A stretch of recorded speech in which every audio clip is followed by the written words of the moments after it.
Poucos sitios hai na xeografía europea onde os hipocorísticos aparezan tan frecuentemente e de un modo tan destacado como nas necrolóxicas galegas. Nas zonas rurais, moitas veces as persoas, os veciños non coñecen os apelidos dos veciños do lugar do lado, pero conóceno porque Pepe de Manuel ou é María a Chata. Aquí temos un Benito, un vieito, que se chama Benitiño da Ponte. A muda dos campos. O xastre, inda que o xastre fose, como é o caso da miña familia, o tataravó. Pero inda coñecen esa familia por os do xastre. Mais ben os alcumes, pero tamén os veces hipocorísticos reflexan o efecto da emigración na onomástica. Moitos chamanse o alemán, Pepe de Zurich, o do bar Berna. Pode ser tamén un alcume no sentido negativo, nomes como recordo un que decían a Conacha, aquí un que ten de alcume do Cuillo.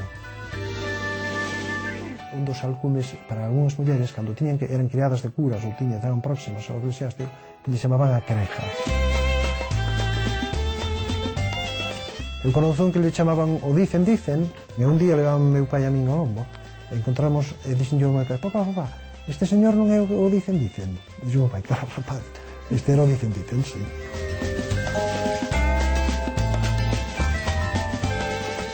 Ben falado.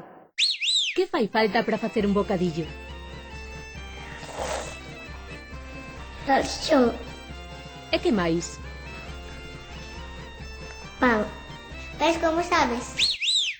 Hai poucos anos, nun Congreso Internacional de Onomástica, chamou moito a atención dos investigadores estranxeiros o feito de que os galegos teñamos un nome e apelidos que figuran no documento de identidade, pero teñamos moitas veces un segundo nome que ás veces é o nome da casa ou un alcume que deriva de algunha cousa rara que algunha vez dixemos ou fixemos. Isto dase en moitas sociedades agrarias e, por tanto, non chamaba a atención.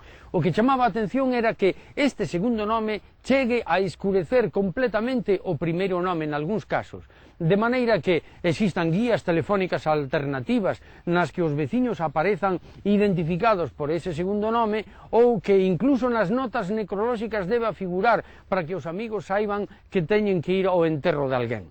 Isto demostra que as linguas non cadran unhas coas outras, que o que para unhas é importante para outras é secundario. As linguas son asimétricas. Abur.